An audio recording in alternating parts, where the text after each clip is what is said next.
administrativa dos conceitos jurídicos indeterminados às políticas públicas, da editora Fórum. É também co-líder do grupo de pesquisa Sistema de Justiça e Estado de Exceção, do qual me honro fazer parte também, que é vinculado à Faculdade de Direito da PUC. Professor Luiz Manuel, um prazer e uma honra enorme contar com a presença do senhor aqui na nossa escola. A palavra é sua.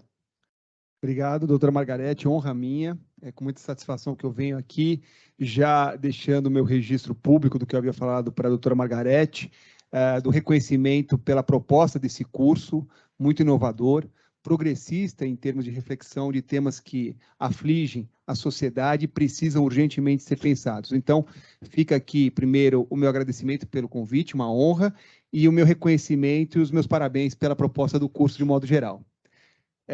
Cumprimento a todos os presentes, cumprimento aqueles que estão aqui na plateia presencial, os que estão à distância também, que é um público grande, e vamos iniciar o nosso tema, então, estados de exceção, e eu queria traçar alguns caminhos que permitam termos alguns referenciais teóricos importantes para entendermos o problema dos estados de exceção na contemporaneidade. E eu falo no plural, não pensando em vários países, mas pensando como um país individualmente atua sob essa forma estados de exceção. Uma forma político-jurídica do novo autoritarismo. O novo autoritarismo que tem várias formas de serem denominadas. Aqui no Brasil, meu parceiro na liderança ali do grupo de pesquisa da PUC São Paulo, Pedro Serrano, chama de autoritarismo líquido. Então, no meu livro, quando eu chamo de novos autoritarismos, que há várias denominações, uma maneira de denominar é autoritarismo líquido, como fala o Pedro Serrano. Mas ele opera, esse autoritarismo líquido, sob algumas formas políticas. Pode haver uma forma político-social, que é o populismo, um caminho do populismo como uma forma de autoritarismo político-social.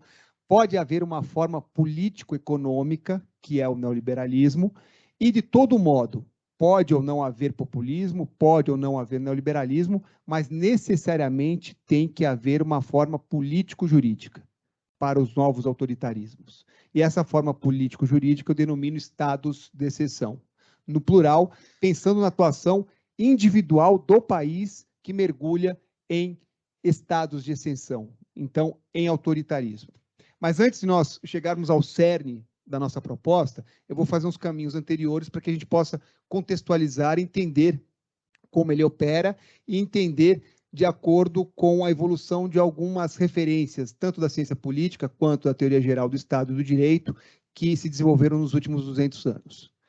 Vou dar até algumas notas, voltando um pouquinho mais atrás, lá pela época do Renascimento, início da chamada Idade Moderna, onde começaram a correr ideias sobre soberania. Soberania entendida como um poder que se exerce sobre um dado território em relação às pessoas que ali se encontram. Esse poder político que se exerce sobre um dado território e as pessoas que ali se encontram. Jean Bodin e outros começaram a teorizar sobre esse poder político. E esse poder político pensado no início da Idade Moderna, lá no século XVI, ele era centrado como fonte de legitimação. Então, agora um parênteses. Por que se exerce um poder político sobre um território e as pessoas que ali se encontram? Então, a gente tem que saber qual a legitimação desse poder. E esse poder político foi pensado, então, como tendo fonte de legitimação a vontade divina. Alguém exerce um poder assim porque Deus quis. Não é exclusivo de Jean Bodin e do Renascimento, isso até remonta mais atrás. Nós temos ali Santo Agostinho invocando trechos de comunicação de Paulo de Tarso, em cartas de Paulo de Tarso, dizendo que quem é rei na terra é por vontade de Deus. Então, uma teoria política que tenta legitimar um poder divino no exercício concreto sobre pessoas num dado território já vem de bem antes. Mas ali no século XVI, no Renascimento, isso começou a se organizar melhor. Essas ideias começaram a ter uma definição jurídica melhor. E as práticas jurídicas eram práticas consistentes com isso. Esse é um outro ponto que eu queria deixar bem claro. Eu não vou me ocupar só de ideias políticas e ideias jurídicas, mas das práticas que ocorrem de acordo com essas ideias, antes mesmo dessas ideias ou junto com essas ideias. Então, soberania surge de uma forma mais claramente desenhada como um poder que se exerce em razão da vontade divina. Durante a chamada Idade Moderna, e a Idade Moderna na historiografia ela tem uma data, é o final do século XV até a Revolução Francesa, até 1789. Então, do final do século XV até 1789, as práticas políticas sobre soberania, elas são muito bem definidas e muito bem posicionadas sob essa perspectiva. Alguém exerce um poder político porque Deus quis que ele exercesse esse poder sobre ali, sobre aquele local, sobre aquelas pessoas. Vou fazer um outro parênteses importante. O que aqui eu estou falando não é curiosidade histórica, porque a história não é linear, não é uma página virada que fica superada. A história se dá num processo circular, num processo de uma espiral. Não é à toa que hoje nós vemos no Brasil e no mundo, e no Brasil em particular, muitos e muitos discursos apoiados em legitimidade divina. O presidente falando que tomou uma facada e por isso ele é escolhido por Deus para ser o presidente.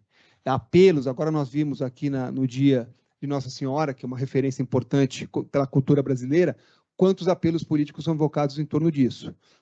Mobilizações de algumas lideranças evangélicas fortemente centradas em discursos religiosos. O tema religioso tratado por tantos políticos. Então, entender esse processo é um processo que não é uma curiosidade histórica. Faz parte de compreender uma realidade presente. Então, a soberania ela se desenvolve na Idade Moderna como sendo esse poder fundado numa vontade divina que legitima, então, que alguém exerça o poder político sobre determinadas pessoas num dado território. Ao passo que assim se desenvolve na Idade Moderna, nós temos outras práticas e ideias políticas que começam a questionar isso. Ideias políticas podem ser resumidas em torno de pensadores importantes, que depois, mais para frente, vão ser chamados de iluministas, porque estariam supostamente trazendo ali luzes da razão diante de um tempo onde predominantemente se fundamentava, sobretudo, em discursos religiosos. E esses pensadores iluministas começaram a discursar sobre qual a razão de se viver em sociedade, qual a legitimação do poder exercido, poder político que é exercido numa sociedade. Ou, transformando aqui no termo inicial da nossa conversa, qual o fundamento dessa soberania. E esses autores, por caminhos diferentes, começam a falar de pactos, contratos, de acordos. Vivemos em sociedade porque fazemos pactos, acordos, contratos para viver em sociedade. Pactos, acordos, contratos, onde o que todos estão dizendo em comum é a fonte do poder político é a sociedade, não é a vontade de Deus. Mesmo que esses autores se encaminhem para rumos diferentes. Por exemplo, John Locke pensava que precisamos fazer um pacto, fazemos um pacto para sair de um estado de natureza e viver em sociedade, e neste pacto, todos se submetem a este pacto. E todos se submetem, e os direitos naturais, direitos do homem em natureza humana, precisam estar preservados neste pacto. Por exemplo, a vida. A vida é um direito em estado de natureza que tem que estar preservado neste pacto. E todos firmam o mesmo pacto. Hobbes fala de pacto, fala da legitimação do poder pela sociedade, mas diz o seguinte, e aí é importante porque eu vou usar as ideias de Hobbes mais à frente. Nós saímos de um estado de natureza e vivemos em sociedade porque em estado de natureza é todo mundo contra todo mundo o tempo inteiro. É a chamada guerra de todos contra todos. O homem é o lobo do homem, as expressões que ele usa que são muito famosas. Então, para que não acabemos no morticínio onde o mais forte consiga destruir o mais fraco, nós precisamos deste pacto. Vejam, tal como John Locke, a ideia é que o pacto é feito porque o poder é nosso, é um poder terreno, da sociedade. Só que para Locke a gente faz isso, está todo mundo no mesmo acordo. Para Hobbes, como a gente vai sair de uma sociedade onde existe a morte de todos contra todos, uma pessoa fica de fora desse pacto. E ela tem que ter poder para manter o controle, porque senão volta aquela situação de violência de todos contra todos. Então faremos um pacto aqui nessa sala presencial e a doutora Margarete ficará fora do pacto.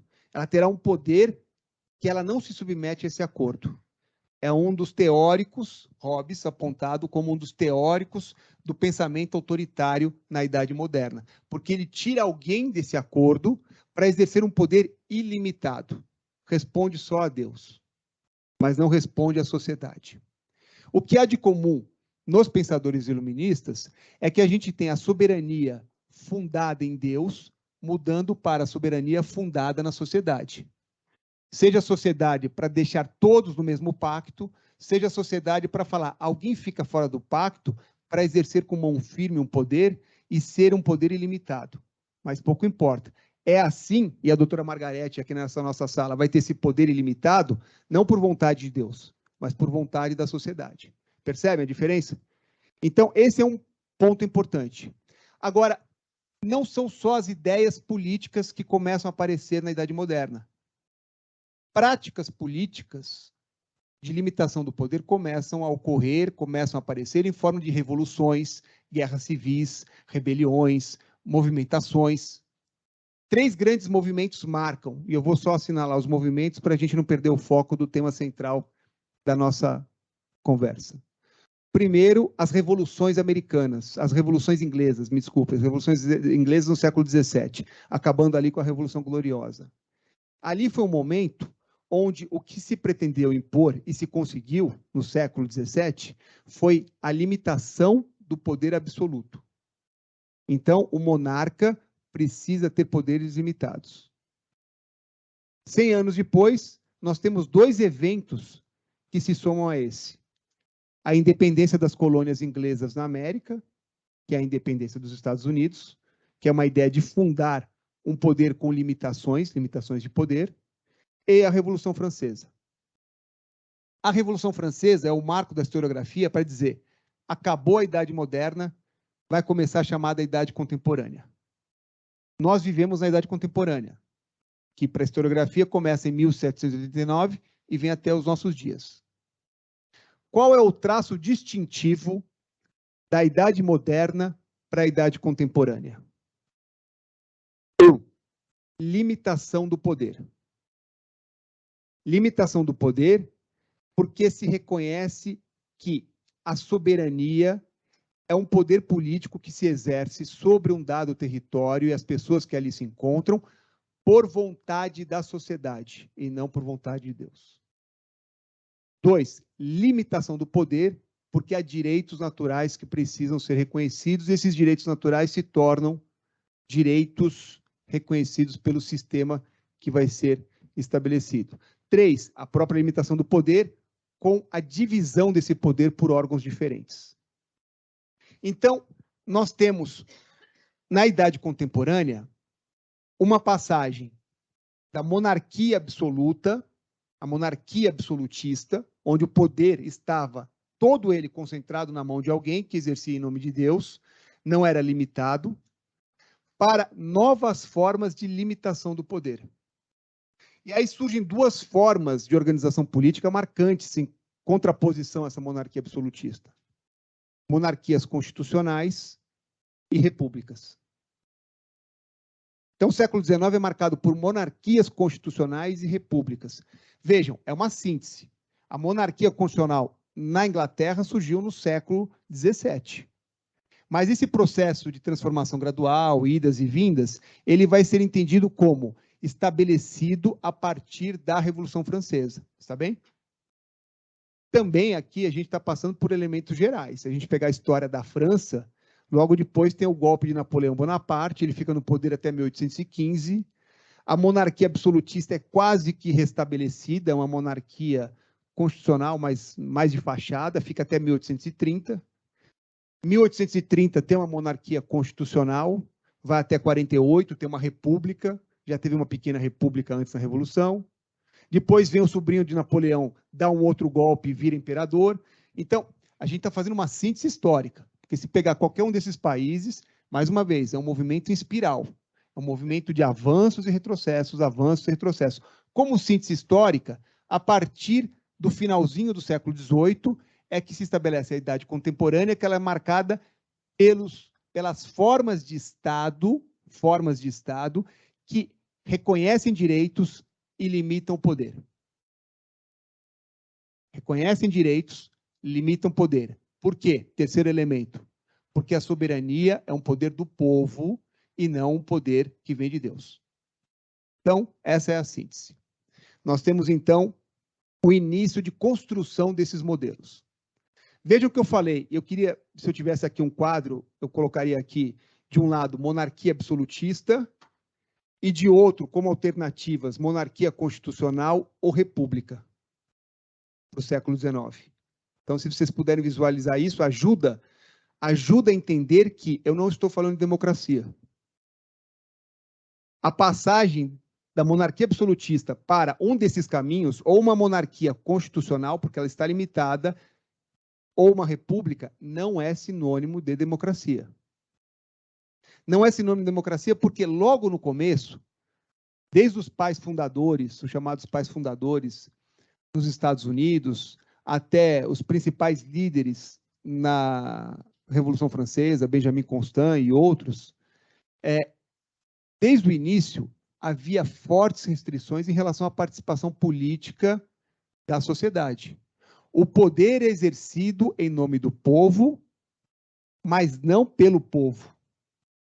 É exercido em nome do povo, mas mulheres não participam, escravizados não participam, homens brancos sem renda não participam.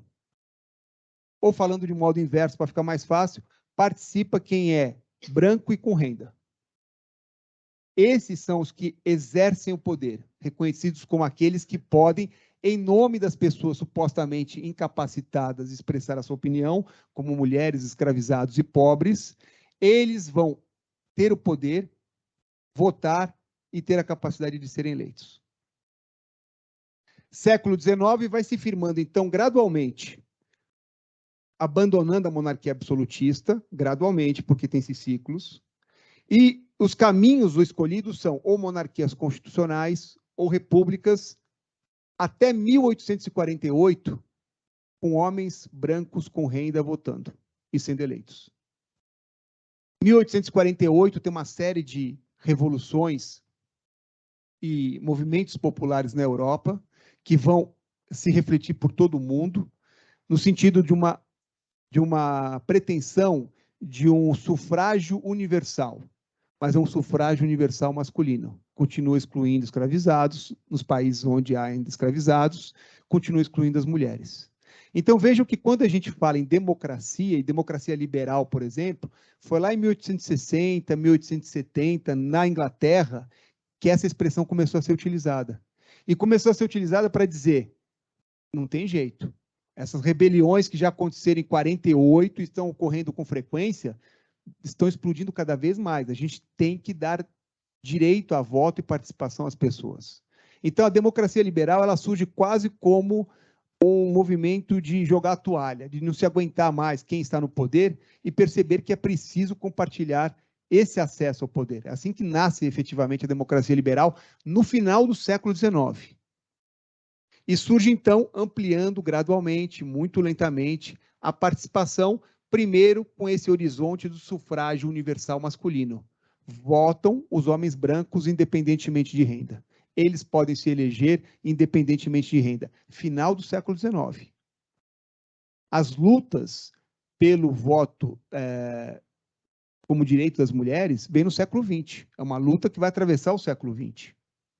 Mesmo com o fim da escravidão no século XIX, a verdadeira emancipação vai correr pelo século XX. Sabemos nos Estados Unidos, é 1960 que nós temos, apenas em 1960 que nós temos com os direitos civis, os negros alcançando um status de cidadania tal como os brancos, pelo menos formalmente, fora, lógico, outros problemas estruturais da sociedade que dificultam a participação. Então, é uma luta gradual. E é uma luta gradual que, no século XX, de todo modo, nós vamos ter, então, construído essa ideia de que há uma democracia liberal em curso, no começo do século XX. Bom, o que a gente pode tirar de lição do século XIX? E aí é para fechar a primeira parte da minha exposição, que é uma parte introdutória, para lançar esses conceitos de soberania, democracia, e fazer o fechamento agora com o Estado de Direito, para a gente entrar na segunda parte e falar do autoritarismo do século XX, e depois na terceira parte que são 3 partes que eu quero falar com vocês. Na terceira parte, os autoritarismos contemporâneos. Bom, para terminar a primeira parte, então, do século XIX, a gente pode tirar como uma síntese que essa passagem das monarquias absolutistas para ou monarquias constitucionais ou repúblicas sedimenta uma ideia de Estado sob a lei, ou como foi gradualmente sendo chamado no século XIX, Estado de Direito. Então, não é o Estado sob a vontade do rei, é o Estado sob a vontade da lei. E lei ali porque eu tenho um legislativo que representa o povo, nota de rodapé, brancos com renda, mas representa o povo e não a vontade divina. Tá bom? Então, século XIX se firma uma ideia de Estado sob a lei, Estado de Direito. Século XX. Então, agora a gente vai entrar na segunda fase, que é a segunda fase das 3 que eu queria dividir com vocês. A segunda fase que a gente vai pensar no século XX, a definição clara do Estado de Direito e o estado de exceção do século XX. Bom, começamos o século XX, monarquias absolutistas já estão varridas do mapa de um modo geral, estou falando assim como tendências majoritárias. Não se fala mais em poder sob vontade divina, mas poder da lei, Estado de Direito. Nós temos a ideia de democracia liberal sendo construída com a ampliação do direito de voto, tanto de negros, mulheres, pessoas sem rendas. Então, o começo do século XX começa desse modo. E começa, então, sob esse signo, para resumir isso que eu estou dizendo, do Estado de Direito. O que é a ideia de um Estado de Direito que se firma, começa a se formar no século XIX e se firma no início do XX? É um Estado que pressupõe uma carta jurídica, que é uma carta jurídica que vai dar os horizontes do possível.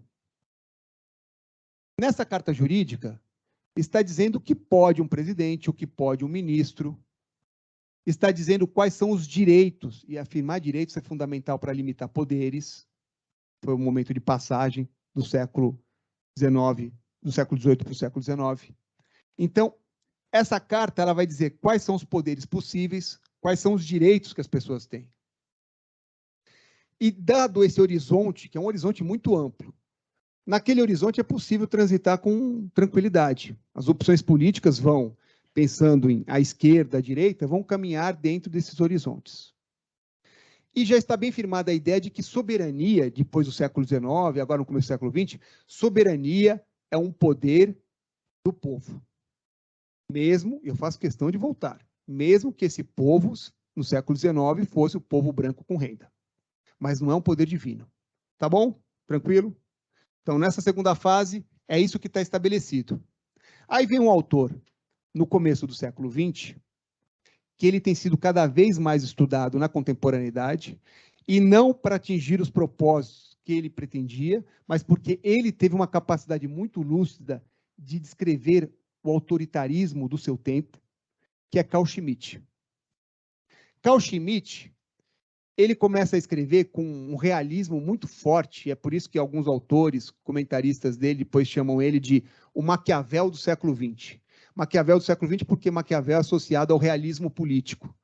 É alguém que não discute, bom, o poder é exercido por vontade de Deus, o poder é para o bem da sociedade. Não, o poder é uma manifestação concreta, é o desejo de controle e um exercício concreto de um objetivo que a pessoa tem, né? Então, o realismo de Maquiavel trata, por isso que Maquiavel é associado muito a essa ideia de um realismo político. Carl Schmitt, para alguns, é chamado de o Maquiavel do século XX. Ele vai dizer o seguinte: soberania não é um poder do povo. Aí a gente poderia pensar, assim, quem está lendo Carl Schmitt pela primeira vez, e com as referências que eu passei até agora, alguém poderia pensar, bom, então ele vai voltar lá atrás, ele vai falar que é um poder de Deus? Não, também não. Soberania não é um poder do povo. Soberania não é um poder de Deus. Soberania é a capacidade de anunciar o imprevisível. Soberania, e aqui que vem o termo, é a capacidade de enunciar a exceção. Por isso que é chamado de estado de exceção. Essa é a soberania. Quem tem numa organização política a possibilidade de anunciar a exceção, esse é o verdadeiro soberano. Então, nós temos aqui a nossa aula, que vai até meio-dia, mais ou menos. Aí a doutora Margarete daqui a pouco pega o microfone e fala, olha, vamos mudar. Agora o doutor Luiz não fala mais nada, ele para de falar e também não vai até meio-dia, vai até às 7 horas da tarde e só vai ter refeição aqui de almoço para fulano Beltrano. Quem tem a capacidade de anunciar a exceção dentro daquela carta que eu falei para vocês, que estabeleceu os horizontes, esse é o verdadeiro soberano. Então, por isso que ele é o Maquiavel do século XX, que ele conseguiu ver como de fato opera e funciona o que é chamado de estado de exceção. Esse é o verdadeiro soberano. E aí ele faz um paralelo, que é um paralelo interessante. Tal como o milagre está para a teologia, a exceção está para o direito. Então vamos pensar na teologia. Nasceu o Filho de Deus, ele veio para ensinar os homens o amor, caridade e tal, o nome dele é Jesus, ele começa a sua peregrinação lá pelos 30 anos, ele começa a ensinar isso, ensinar aquilo, o amor e tal. Aí, de repente, tem lá uma festa, está faltando pão, está faltando vinho, ele faz o quê? Faz um milagre. Então, enquanto nós estamos vendo ali uma situação dentro de um padrão de regularidade, de horizonte possível de acontecimento da vida de Jesus, é uma história. De repente tem algo que rompe a normalidade. Alguém vem, transforma a água em vinho. Isso rompe a normalidade. Então, Carl Schmitt diz, tal como o milagre acontece para a religião, a exceção está por direito. Quem tem a possibilidade de falar algo que rompe, e qual que é a normalidade dentro do direito? É a Constituição e aquele horizonte de possibilidades que eu falei. Então, quem vem e tem a capacidade de dizer não vou respeitar as eleições porque eu não confio nas urnas. Esse é um soberano, se ele conseguir materializar essa vontade. Se ele conseguir materializar essa vontade, ele é o soberano, não é o povo. É ele porque ele nega. Então, eu tenho na Constituição um capítulo longo e extenso sobre proteção ao meio ambiente. E vem alguém e fala, olha, o meio ambiente é uma besteira muito grande e a gente vai ali aproveitar a pandemia e vamos passar uma boiada e vamos acabar com a proteção ambiental. Se isso se concretiza, esse é o soberano. Então, no século XX, o que nós temos é a ideia de que aquele que tem a capacidade de enunciar o imprevisível, esse é o verdadeiro soberano. Esse é o estado de exceção. Então, para Carl Schmitt, a decisão política, ela antecede o direito. Ela não é uma possibilidade dentro do horizonte do direito. Entendem? Como eu falei, o Estado de Direito no século XIX e século XX, ele vai se firmar sob uma ideia de que eu tenho um estatuto jurídico, que é a Constituição, e ele vai dar o horizonte do que é possível. Aquele estatuto jurídico fala, bom, aqui nesse país é possível a pena de morte. Então, essa é uma possibilidade que está ali, anunciada. Aqui nesse país, a pena de morte está banida. Isso daí não é uma possibilidade, então, a ser considerada. O estatuto jurídico dá o horizonte, e dentro desse horizonte, as decisões políticas são tomadas nesse horizonte. O que Carl Schmitt diz é o seguinte, a decisão política antecede a ordem jurídica. A ordem jurídica é simplesmente um meio para fazer valer essa decisão política. E quem tem essa decisão política, que atravessa essa ordem jurídica e anuncia uma exceção que não estava naquele rol de possibilidades, esse é o verdadeiro soberano. Bom, mas como que isso é possível? Como que no Estado de Direito, onde a soberania não é mais fundada numa vontade divina, mas numa vontade da sociedade, como é que alguém pode, mesmo sendo eleito, Hitler foi eleito, Mussolini subiu ao poder com amplo apoio popular, uma pressão muito grande para que ele fosse nomeado também como ministro. Como que alguém que alça um cargo desses consegue, mesmo sabendo que a história não é linear, que a história é circular e vem sempre alguma invocação de alguma vontade transcendental para legitimar aquela situação, como é que essas figuras, Mussolini, Hitler, no século XX, Salazar, Franco, como é que essas figuras, mesmo a ditadura aqui no Brasil, a ditadura do Estado Novo, como é que essas figuras se estabelecem dentro de um Estado de Direito?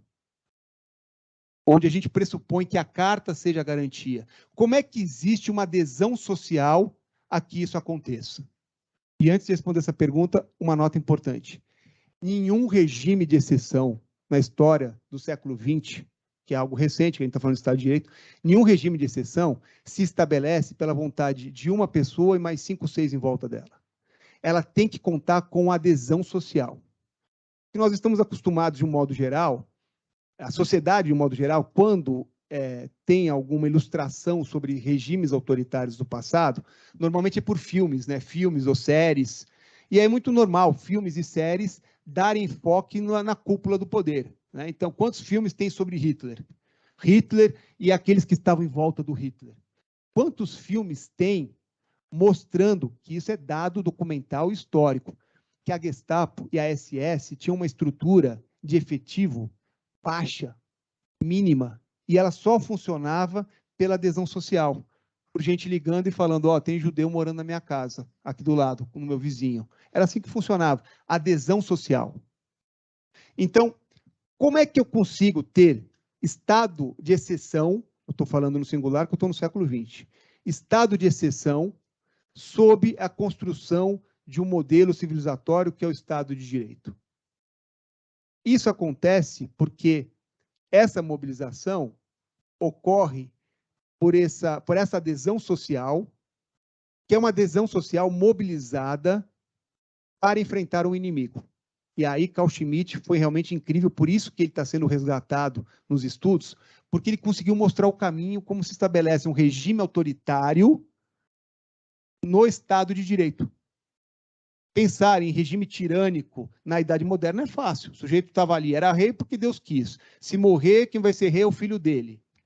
Não tem dúvida, ele escolhe o que ele quer, ele pega ali a filha do camponês para suas satisfações sexuais, ele manda matar fulano, tudo em vontade divina.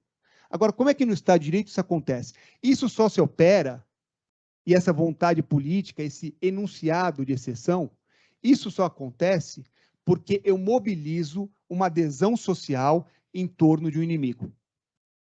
Então, a democracia, eu falei para vocês, ela está ali no final do século XIX, querendo aparecer, começo do século XX, querendo aparecer, e a democracia, tal como a gente entende, principalmente pós-Segunda Guerra Mundial, a democracia é, sim, marcada por antagonismos. Claro que é.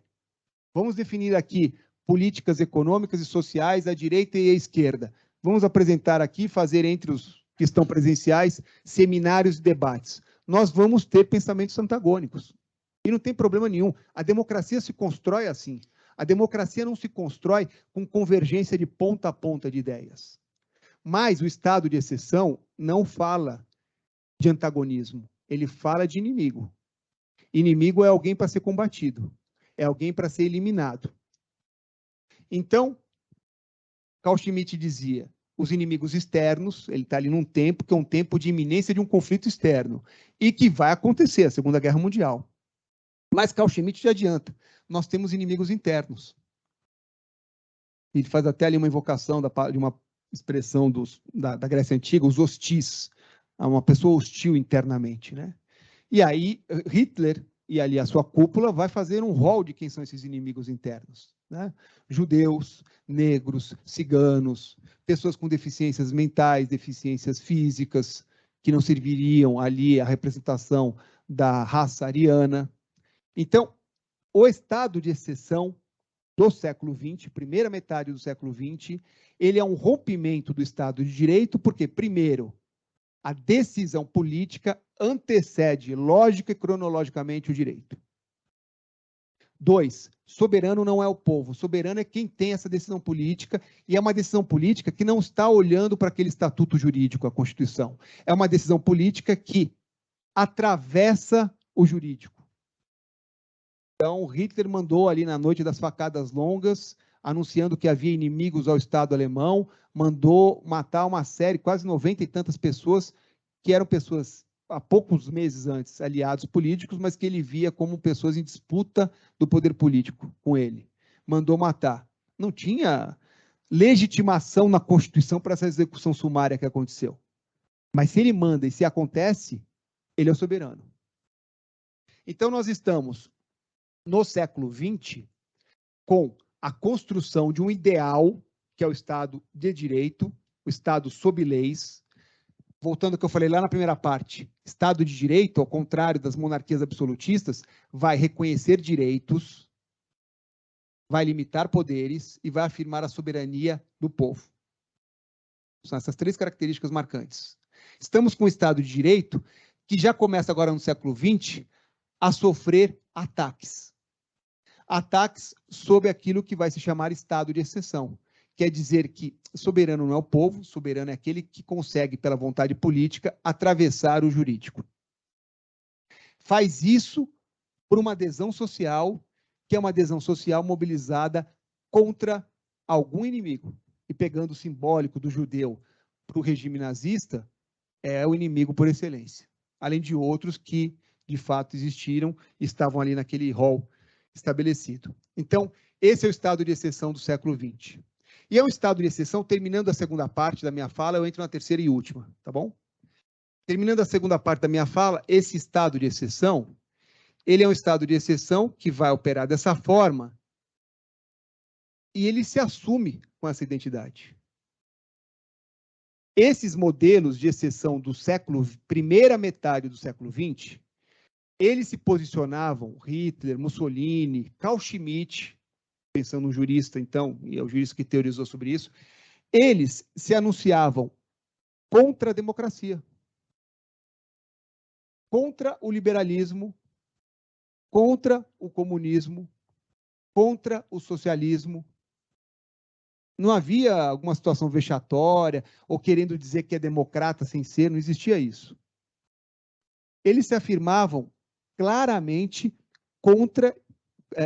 bom, aliás, pensando no meio jurídico, no ambiente que a gente tem por aqui, havia acampamentos de nova ordem jurídica, assim, como se fossem acampamentos juvenis de alunos universitários para entenderem a nova ordem jurídica que estava em formação. Era uma nova ordem que não deveria se firmar na velha tradição do direito escrito, o direito posto, mas sim um novo direito, um direito fundado como fonte na vontade do Reich, na vontade do Império, na vontade do líder do Império, que é o Hitler, na vontade do estatuto do partido nazista. Essas seriam as novas fontes do direito que se falava à época. Houve um congresso com a participação de Carl Schmitt, que era um congresso antissemita, um congresso contra juristas judeus.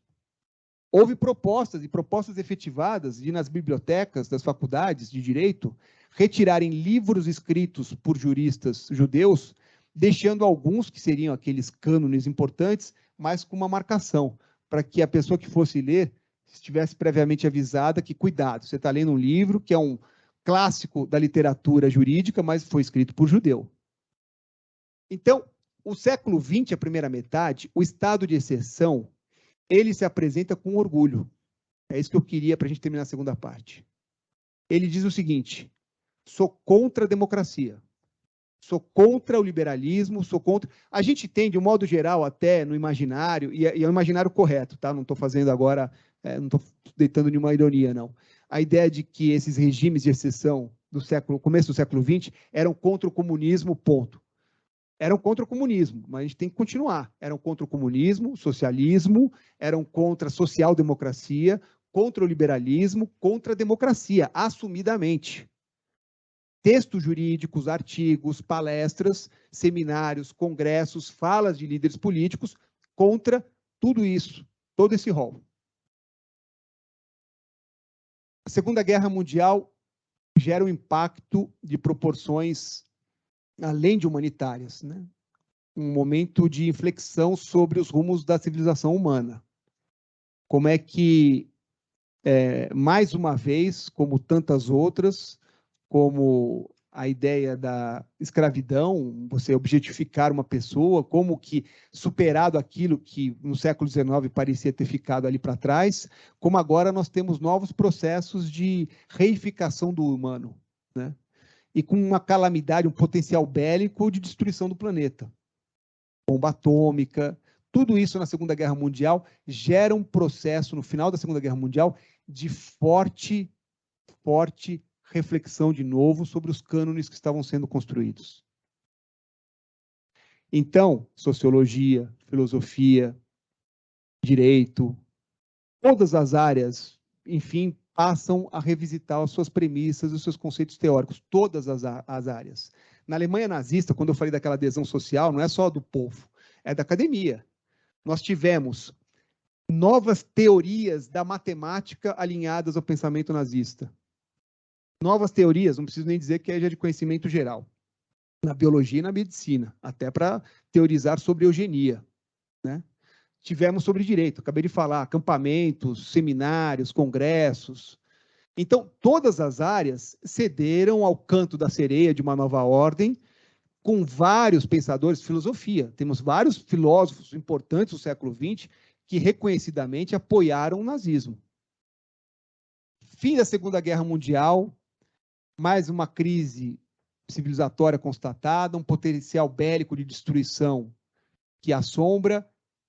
Todas essas áreas começam a passar por um processo de reflexão, ciência política, teoria geral do direito, humanidade de um modo geral, né?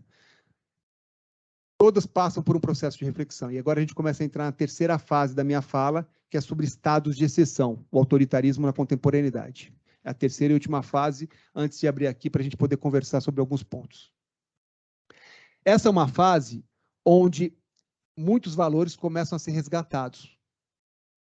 Então, bom, a tal democracia que apareceu no finalzinho do século XIX, a gente tentou construir no século XX, a democracia é fundamental. Essa democracia tem que ser entendida como um voto que alcança e reconhece igualmente homens, mulheres, brancos, negros, ricos, pobres, alfabetizados, analfabetos. É um processo de construção pós-Segunda Guerra Mundial. No Brasil, a gente tem o direito ao analfabeto, direito de voto ao analfabeto, a partir de 88.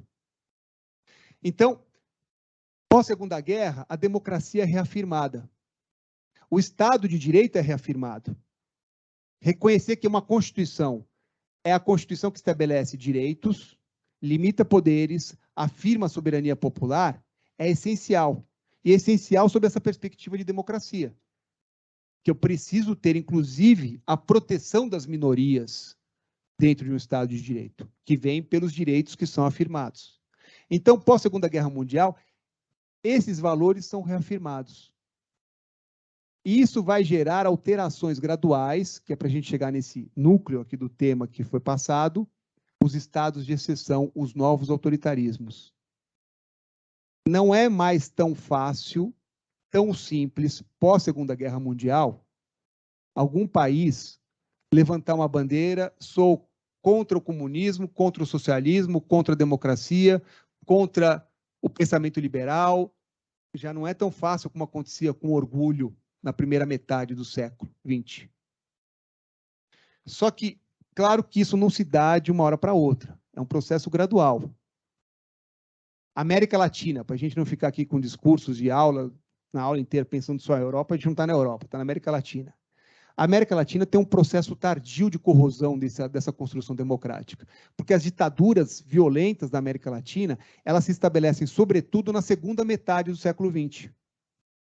Brasil, de 64 a 85, Argentina, com duas fases marcantes na década de 60 e 70, Chile, de 70 a 90, Uruguai, Paraguai. Então, as ditaduras se estabelecem na América Latina na segunda metade do século XX, e aí é um interessante momento para se pensar no estado de exceção, transitando para estados de exceção. Por quê? Porque os regimes autoritários, as ditaduras se estabelecem à moda antiga pensando na primeira metade do século XX. Mas, gradualmente, há uma rejeição mundial muito forte. Não é tão simples colocar um tanque na rua, dar um golpe, ter um militar ali no poder e ficar ali permanentemente. Lógico, isso acontece na América Latina, isso acontece na África, mas em termos de aceitação mundial já não é tão simples como na primeira metade do século. Por isso que, ao longo dos próprios regimes autoritários da América Latina, nós temos uma passagem gradual para uma nova forma de autoritarismo que no século XXI vai se apresentar com a principal identidade, que a gente já vai chegar nela. É uma transição que começa a ocorrer e o Brasil serve como exemplo disso. 64. A gente tem 1º de abril de 64, golpe civil-militar, tanques nas ruas, acabou tudo, para tudo. Vem, dias depois, o ato institucional, que depois é numerado como ato institucional número 1, porque vem o 2, 3 em diante. Vem o ato institucional número 5, mais para frente, 68. São momentos que a gente percebe o quê? Se um alienígena chegasse no planeta, mas com conhecimentos bem avançados de ciência política, de direito, etc. e tal, e lesse, sem saber nada da história do país, e lesse atos institucionais, ele ia falar, puxa, isso aqui é uma ditadura. Dá para entender facilmente. Mas, ao mesmo tempo que acontece assim, já na década de 70, no Brasil, quando se fala no processo de passagem para uma democracia, mas uma passagem muito lenta e gradual, já começa uma ideia de não usar os mesmos mecanismos com a mesma violência da década de 60, de mascarar. Os regimes, para resumir, os regimes autoritários da segunda metade do século XX, gradualmente, vão tentar incorporar democracia e liberalismo como parte do seu cartão de visitas. Deu para entender? Ao contrário de combater, vão dizer, não, nós somos um regime democrático. Então, eu tenho o ato institucional número 1, ato institucional número 2, 3, 4, 5, todos os atos institucionais são expressões brutas de poder, a moda antiga, tem o golpe civil-militar, mas eu vou dar um exemplo só e depois eu passo para a fase dos estados de exceção. Em 73, 74, com a posse do Geisel no Brasil, um deputado do MDB, um deputado da Bahia, não me lembro agora o nome dele, ele fez um discurso dizendo que era um absurdo Pinochet vir à posse do presidente Geisel aqui no Brasil, porque Pinochet era um assassino, era um anticristão, era um absurdo ter alguém com a figura de Pinochet numa posse de um presidente do país. Poucos anos antes, uma declaração dessa, invocando ali o AI-5, o AI-2, o deputado era caçado e preso, pronto. Ou morto. O que aconteceu em 73? Foi aberto um processo judicial para cassação do mandato. Então, é algo incompatível com o que acontecia poucos anos antes.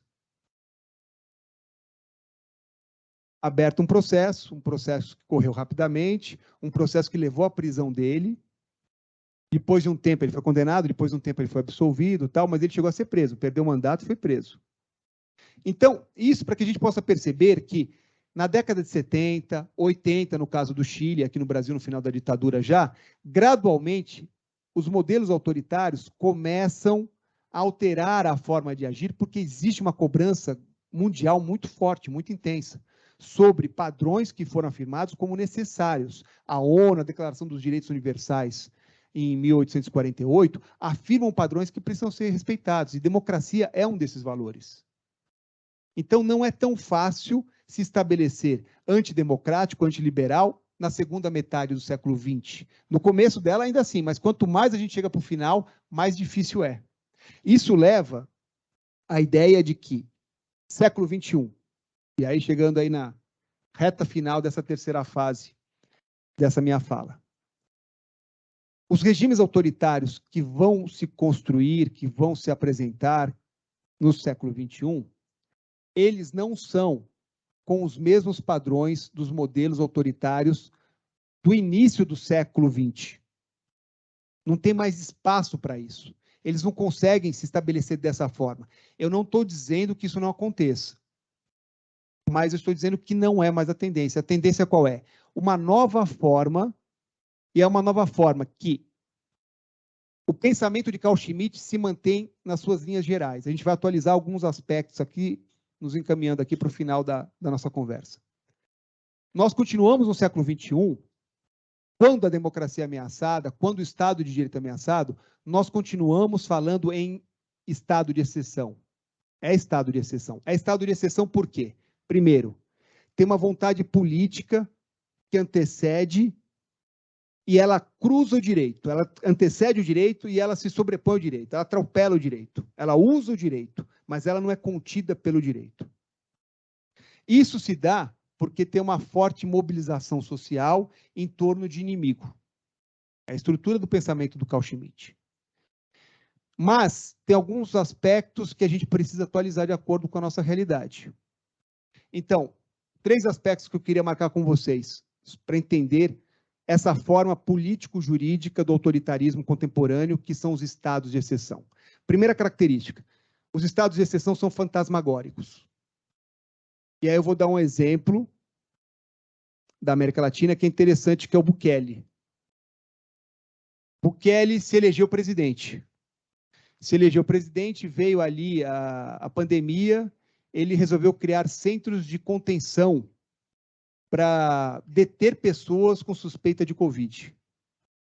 Aí a Suprema Corte começou a dizer, não, peraí, você tem que dar tratamento, mas não prender as pessoas. Tem que soltar. E ele falava, não, não vou soltar.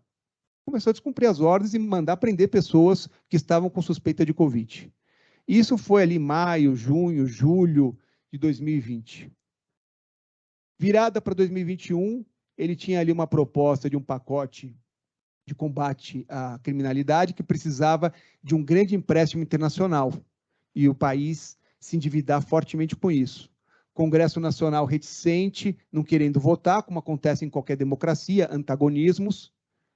Ele vai um determinado dia no Congresso Nacional, acompanhado, ladeado ali de vários soldados do Exército, entra, ocupa a cadeira do presidente do Congresso Nacional e dizendo que ele estabelece o prazo de 1 semana para o projeto dele ser aprovado. 1 semana, 10 dias, agora eu não lembro.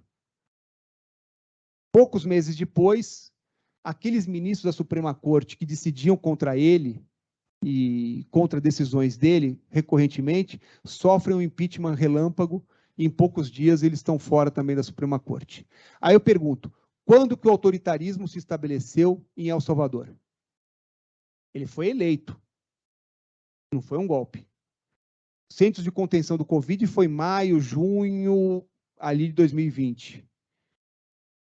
A entrada com o Exército foi em 2021, no Congresso, começo de 21. Ministros eliminados ali da Suprema Corte para não ter resistência, junho, julho de 21.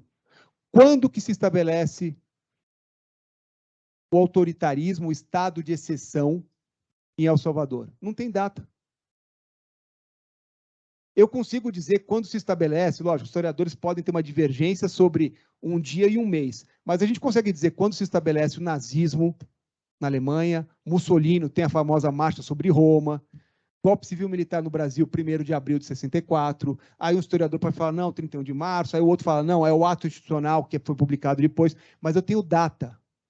Os regimes autoritários do passado celebravam datas. Os regimes autoritários do passado já mudavam toda uma indumentária, porque já que era para combater a democracia, combater o liberalismo, mudavam tudo. Então, saudação nazista, um novo signo, um novo símbolo da pátria, alterava tudo. Os regimes autoritários do presente, eles são fantasmagóricos porque eles se diluem. Eles se diluem na sua ascensão. Aí vem o segundo aspecto, a dissimulação. Os regimes autoritários do passado, eles se diziam abertamente. Eu não vou nem falar do comunismo, do socialismo, porque sempre tem quem acabe. Ah, mas se justificava, então. Vamos falar da democracia e do pensamento liberal. Eles se assumiam contra o pensamento liberal e contra a democracia. Hoje, os regimes autoritários se dizem verdadeiras democracias, verdadeiros movimentos liberais. Vocês percebem a diferença? Se apropriam dos signos que pós-Segunda Guerra Mundial, ONU, Declaração dos Direitos Universais, os signos que foram colocados como signos de civilidade, padrões de civilização, eles são incorporados nos novos regimes autoritários. Então, os novos regimes autoritários, eles são dissimulados. Terceira e última característica, os regimes autoritários contemporâneos atuam sob a forma de fragmentação. O que eu quero dizer com isso? No passado, Hitler assume, tem plenos poderes depois lá do incêndio do parlamento, então não é na hora que ele se elege, é quando ele é nomeado ministro, tem ali o incêndio, aí ele é nomeado chanceler, aí tem que ter uma movimentação completa, né? Tem que ter uma movimentação completa, atacar a educação, atacar a saúde, atacar os inimigos, prender inimigos, é uma atuação massiva. As ditaduras na América Latina, como eu falei para vocês, assim, quase que reproduzindo esse modelo clássico no início, golpe de 64, políticos caçados, imprensa censurada, adversários políticos exilados, é uma atuação de quase guerra civil, não é isso? Os regimes autoritários contemporâneos, diante dessas resistências internacionais, eles atuam sobre fragmentação. Então, educação e cultura. Várias políticas de destruição da educação e cultura. Parece que aquele líder autoritário é obcecado para destruir educação e cultura. Dali um momento, parecem que as pautas param e começam pautas sobre meio ambiente, botando fogo em tudo, liberando tudo. Para quem está vivendo isso, a impressão é que, bom, não, a obsessão é outra. A obsessão é o meio ambiente, né? O objetivo, na verdade, era esse. Dali um tempo, parece que há um freio em relação a isso, em relação ao meio ambiente, e começam temas, projetos, ataques obsessivos contra a liberdade de imprensa. Ofensas a jornalistas, ofensas a meios de comunicação. Então, a obsessão parece ser a liberdade de imprensa. Daqui a pouco, alguns dos poderes. Ataques permanentes, constantes, e eu estou falando de um movimento que é um movimento mundial. Hungria, Polônia, Venezuela, esquerda, direita. A questão não é ideologia direita e esquerda. A questão é uma ideologia contra a democracia. Seja qual for o caminho, à direita ou à esquerda. Turquia. Todos esses países passaram por essa cartilha, que não é uma cartilha que tem algum grupo estudando ali no submundo como vai atuar. É a forma como dá para atuar diante desses padrões civilizatórios mundiais que foram estabelecidos. Como destruir a democracia se não dá para ter um tanque na rua e prender todo mundo, matar todo mundo de uma vez? Como é que eu faço isso? Não dá para levar todo mundo para um estádio e matar e ter uma caravana da morte como teve no Chile. Não passa mais. Uma caravana da morte não funciona mais. Como é que se faz? Então, os regimes autoritários do presente, eles atuam sobre esses campos fragmentados. E aí, nessa fragmentação, há uma circularidade do ataque. Porque a hora que você fala, bom, chegou ali, por exemplo, no Poder Judiciário, ataques obsessivos ao Poder Judiciário. Chegou na linha final. Não, daqui a pouco para. Para e volta para a educação e cultura. Aí vai para o meio ambiente. Aí vai para a liberdade de imprensa. Aí vai para o Poder Judiciário. Aí volta. Aí vai para um outro campo. Então, a fragmentação não é uma ideia mais de totalidade. Eu domino tudo e todos ao mesmo tempo.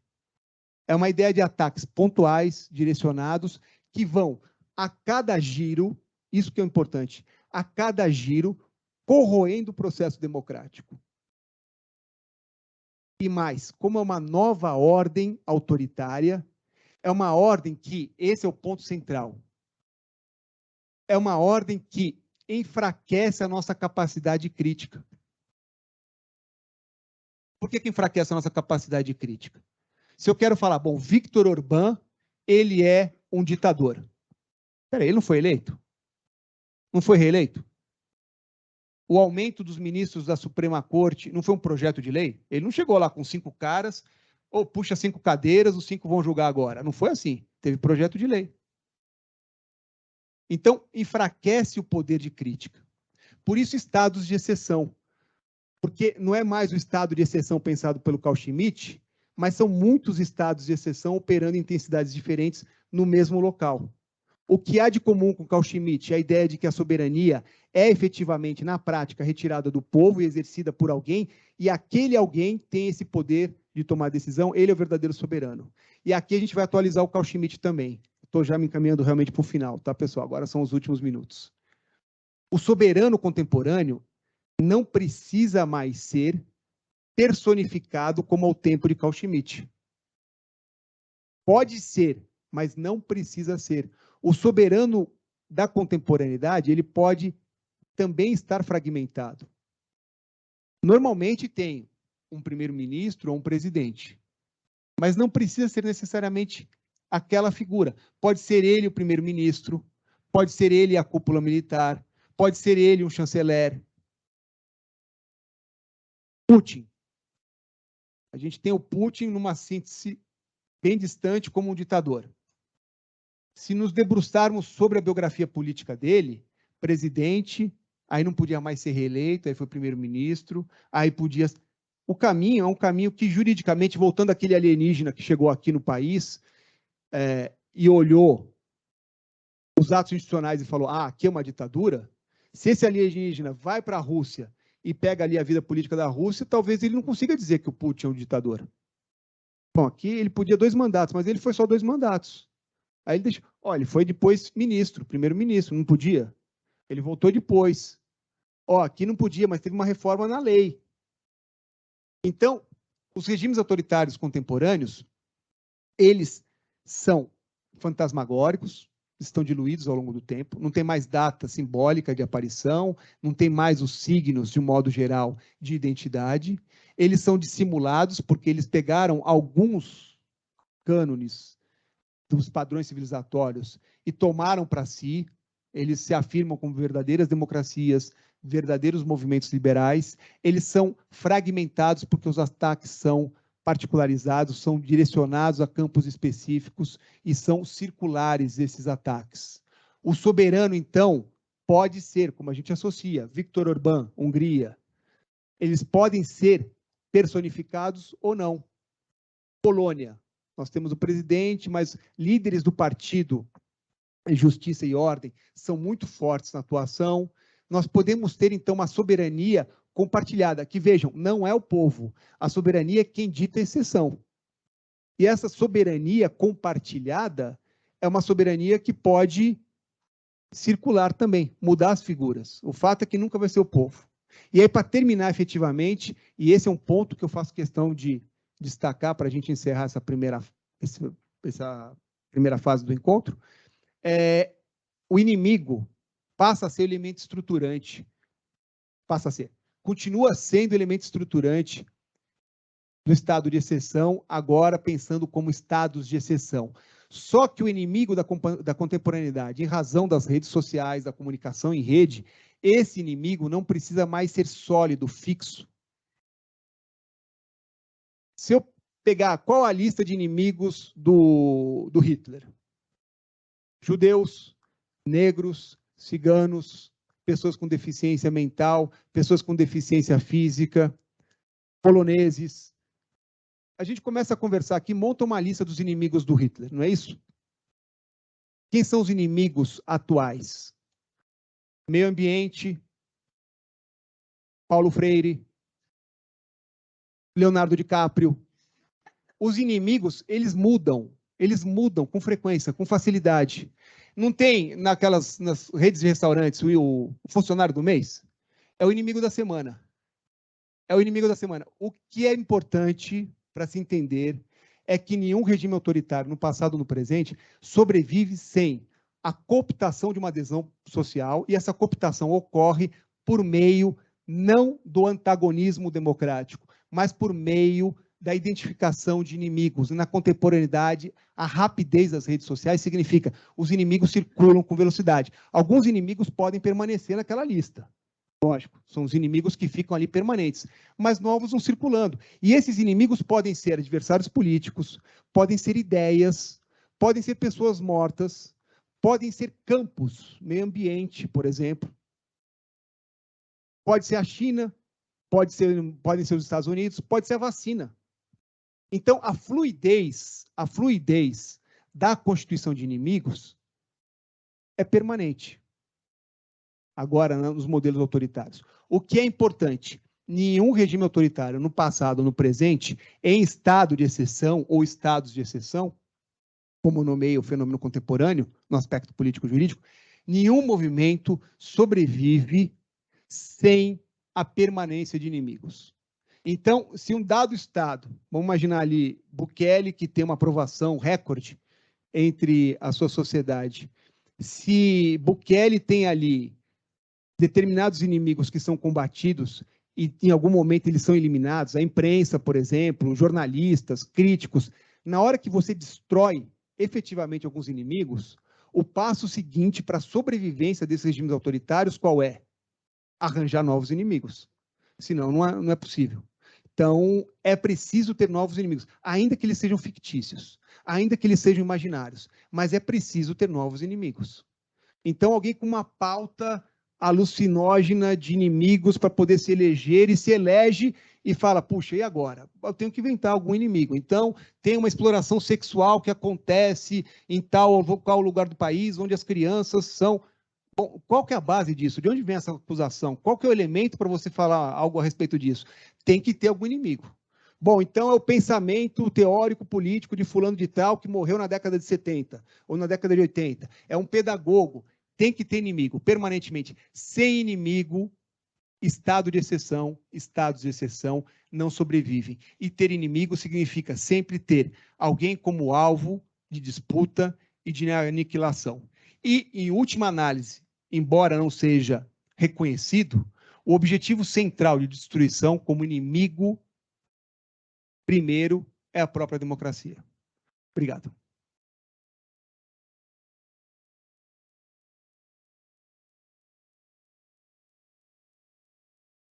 Professor Luiz, incrível. Muito obrigada pela exposição. Antes de passar a palavra aqui para o auditório, eu tenho já uma pergunta aqui no chat, mas eu tenho uma minha. Agora é minha vez, gente.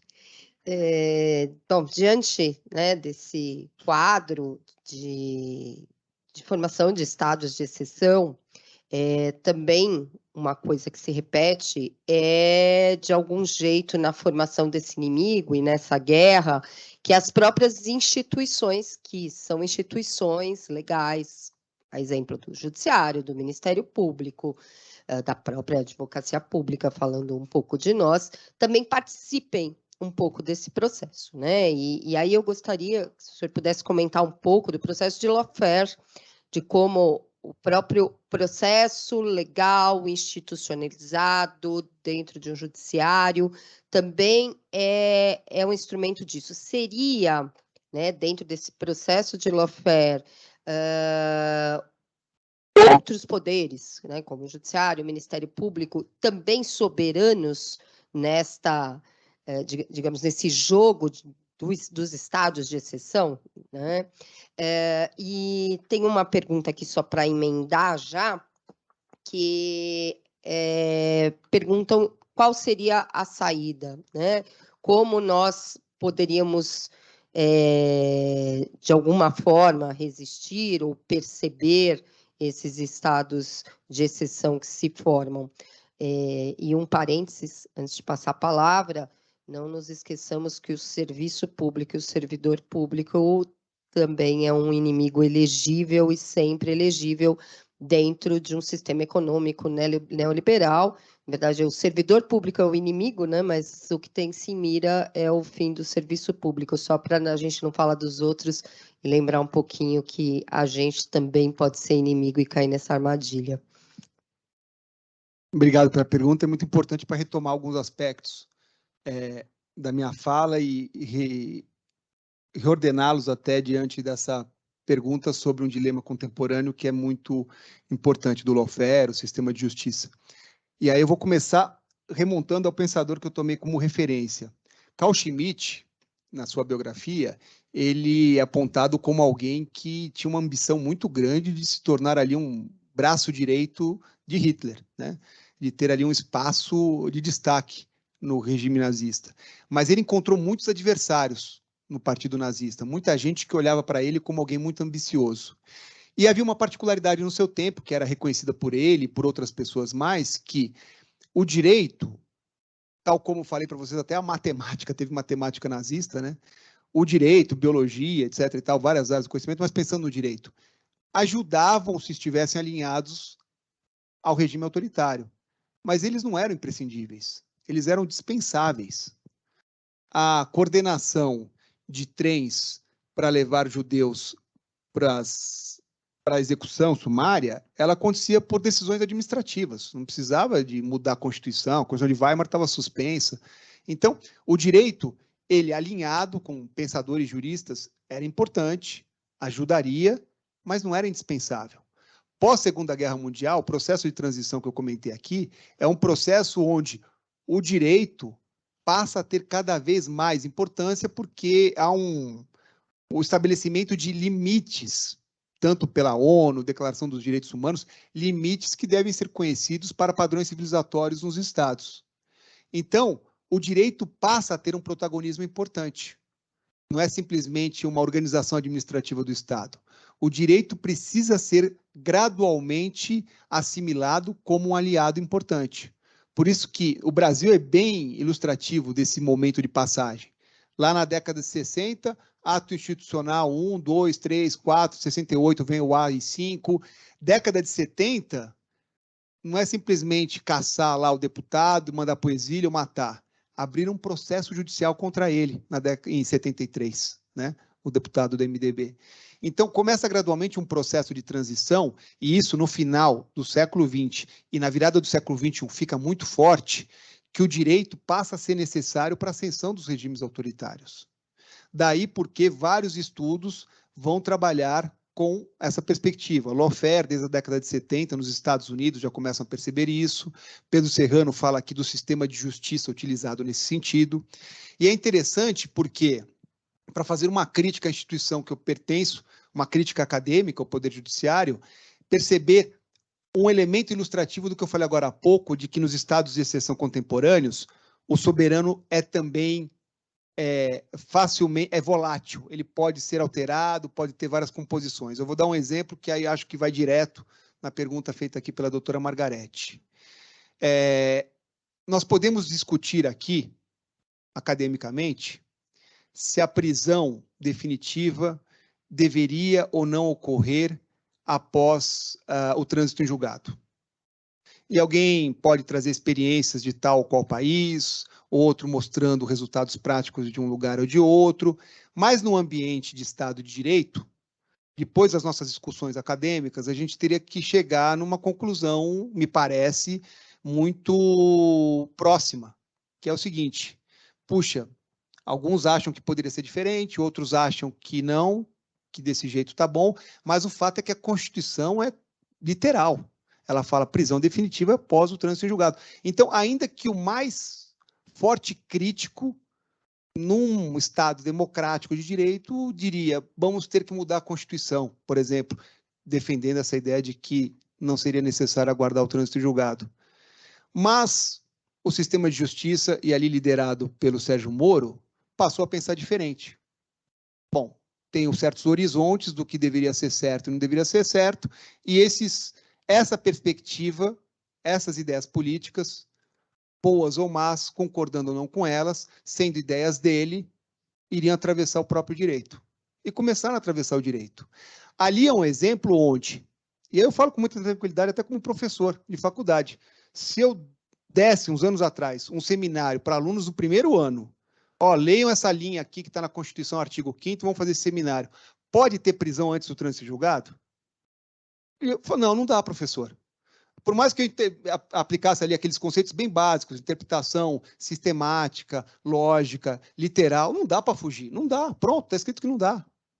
A gente pode discutir se deveria ou não alterar, tal, mas não dá, né? Agora, alguém que pensa diferente e atravessou e rompeu a Constituição, mais uma vez, independentemente de boas ou más intenções, mas que atropelou a Constituição e fez valer a sua vontade política sobre o direito, esse é um soberano. Em algum momento, ele foi um soberano. Agora, qual é o grande mal? Acho que de tudo que eu falei, dá para ver que dá para fazer um rol enorme do estado de exceção. Mas qual é, para quem ainda não se sensibilizou, né, para um Carl Schmitt que possa pensar, não, estado de exceção é a forma de viver, é isso que tem que acontecer. Para quem ainda possa flertar com a ideia de que um estado de exceção é bom para a sociedade, aí vale o alerta, tomando esse exemplo que foi levantado. A questão é a legitimação da forma de operar pela exploração de um inimigo. E se você legitima essa forma de explorar pela perseguição de um inimigo, você pode ser o inimigo da vez. E aí, para não ficar com teorias muito abstratas e falar do plano concreto, volto para o Sérgio Moro. Foi de herói a vilão. As mesmas pessoas, não todos, mas muitos que tomaram ele por herói, tomaram ele por vilão. Ele teve ali uma situação ali de investigação, que queriam fazer quebra de sigilo dele e tudo mais. É o mesmo estado de exceção que ele aplicou. E não estou dizendo que deveria ser, pelo contrário, até em defesa de regime democrático não pode servir para os meus amigos e não servir para os meus inimigos, porque aí, na verdade, é a mesma forma de falar de estado de exceção. Regime democrático significa assegurar padrões civilizatórios que nos garantem enquanto sociedade. E seja quem for que esteja no poder, até um antigo herói meu da vida política, que eu sempre tive como herói, se ele ali começa a operar em estado de exceção, ele não serve. Porque o processo de corrosão da democracia significa aquela arma que está sendo construída, ela se direciona a qualquer um. Então, esse é um exemplo, e é um exemplo muito interessante, porque é um exemplo que acontece antes desse atual governo. Que, para deixar claro, já estava claro, mas para ficar claro, eu coloco Bolsonaro na mesma linha de Orbán, na mesma linha de Erdogan, na mesma linha de Bukele. A questão é o quanto um já conseguiu e o outro não, mas todos fazem parte do mesmo clube. Essa na minha leitura acadêmica. Bom, então voltando aqui, antes da chegada ao poder desse integrante do clube dos novos autoritários, não tínhamos ele no exercício concreto de poder só como deputado, mas nada que pudesse exercer a força de uma soberania usurpada, uma soberania de exceção. Quem exercia isso? Moro. Isso é muito interessante perceber academicamente como um estado de exceção em construção significa você que hoje é soberano, você pode ser inimigo. Agora, como inimigo, você gostaria de ser inimigo no estado de exceção ou gostaria de ser um antagonista no regime democrático? Você gostaria de ser réu no regime de exceção ou gostaria de ser réu no regime democrático? Então, acredito que por aí que passe a situação. E aí, sobre a pergunta que foi feita, como evitar, não é isso? Me parece que há dois pilares fundamentais. Aí, no meu livro, eu trato disso como... E é interessante porque não foi um tema assim que eu destaquei na minha pesquisa da livre-docência, que é um tema que eu discorri muitas páginas no livro, mas é um tema que quase toda conferência ele aparece, que é uma preocupação. Como a gente faz para evitar, né, que isso aconteça? E eu acho que são dois pilares fundamentais. O primeiro pilar é o pilar da responsabilidade. É preciso que haja, em qualquer país, em construção de sua democracia, um processo de responsabilização daqueles que atacaram o seu processo democrático. E aí o Brasil fica em débito vergonhosamente na América Latina. A Argentina processou agentes políticos que mataram, exterminaram. Chile fez isso. Os países da América Latina que passaram por ditaduras responsabilizaram seus agentes públicos, não todos, mas alguns, que destruíram a democracia. O Brasil não fez isso. Então, esse é um ponto importante. Outro ponto importante, então, primeiro, responsabilização. Outro ponto importante é a memória política. E aqui eu estou falando de memória nesse sentido de dimensão política. Eu falei bastante aqui sobre a Europa, o processo de construção e destruição da democracia na Europa. Por que o imaginário do Holocausto, né, a destruição, as mortes, por que é tão forte para a gente? Porque eu tenho o filme, eu tenho o livro. Quem vai na Europa, em qualquer rua ou país ou praça, cruza com algum nome, que é um nome de alguém da resistência, alguém que lutou contra, alguém que fugiu. Então, é quase impossível nós, na América Latina, não conhecermos os horrores da Segunda Guerra Mundial e dos regimes autoritários da Segunda Guerra Mundial. Na França, por exemplo, há mais de 90 tributos, espaços de praças e museus falando só sobre a resistência francesa. Quer dizer, é um dado, um recorte específico da história da França na Segunda Guerra, que tem mais de 90 pontos de memória política. Isso impede movimentos neonazistas, supremacistas brancos? Não impede. Mas é uma forte contenção à ascensão desses movimentos. E aí, mais uma vez, o Brasil é uma desgraça nesse ponto. Porque os ditadores que nós tivemos são nomes de rodovias, nomes de avenidas, nome de ruas, nome de praças. Alguém pode dizer, professor, eu fui lá numa peça de teatro que falava sobre a ditadura. Tudo bem, mas é um movimento específico de um grupo. Não há uma política de Estado de fomento a peças de teatro, fomento a livros de história, fomento de produção cinematográfica sobre os regimes autoritários. Professor, tem um filme que conta a história do Marighella, tem um filme que conta sobre a ditadura, um documentário. Tem, eu não estou dizendo que não tenha, mas são ações individuais, projetos de grupos. Não há uma política de Estado. Tanto isso é frágil como política de Estado, que nós tivemos, nesses últimos 4 anos de governo, um presidente de uma fundação pública do governo federal dizendo que a escravidão no Brasil foi Nutella, que a escravidão nos Estados Unidos foi uma escravidão raiz, verdadeira, mas que no Brasil foi Nutella. Até a escravidão passa por um processo de revisionismo histórico. Vejam, falar do golpe que teria virado no discurso do atual governo, que teria virado uma revolução, já é uma tragédia.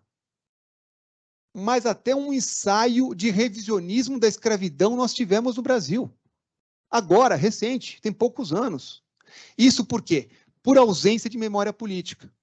Então, pensando numa reconstrução da democracia, ou como fala o Silvio Almeida, uma construção de um processo democrático, primeiro, processos de responsabilização são fundamentais. Segundo, é preciso rever fundamentalmente memória política, que passa por programas da educação, ensinos fundamental e médio. Na Alemanha, ensino fundamental e médio tem cadeiras temáticas sobre o que foi a Alemanha nazista. Mas não é no 7º ano, no 3º bimestre, 5 aulas vai ser falado sobre isso. Não é assim. Faz parte, é estrutural no sistema, martelar a importância de se entender o que foi a reificação no regime nazista. Então, é um processo da memória política que passa por educação. Educação, eu falo, ensino fundamental, ensino médio, ensino universitário. Ensino universitário. Não é uma cadeira de direitos humanos, não é uma optativa do 5º ano, faz quem quer. É reestruturar direito constitucional, direito administrativo, reestruturar sob essa memória política. Fomento, política cultural de fomento à produção de livros, filmes, documentários que tratem das mazelas da história do país. Escravidão, regimes autoritários. Autoritários à esquerda ou à direita, pouco importa. Regimes autoritários. Revisar os espaços públicos, ocupação de espaços públicos e os tributos e o que eles representam. Ruas, avenidas, praças, nome de escola. Então, esse é um processo que o Brasil também não fez em momento algum. Em momento algum houve uma preocupação com isso. E uma preocupação como política pública. Lógico que alguém pode falar, professor, mas tem ali o viaduto, agora João Goulart, né? Que antes era um ditador, e aí foi o presidente que foi deposto. Mas são ações individuais. Eu estou falando em termos de políticas, desenho de uma política pública efetiva, né? Não que vá numa pracinha, que vá numa rua, que vá num viaduto, mas como política pública. Isso o Brasil é carente, o Brasil tem que, em algum momento, quando voltar aos trilhos da democracia, tem que ter isso como prioridade, memória política. Quem tem alguma pergunta aqui no presencial?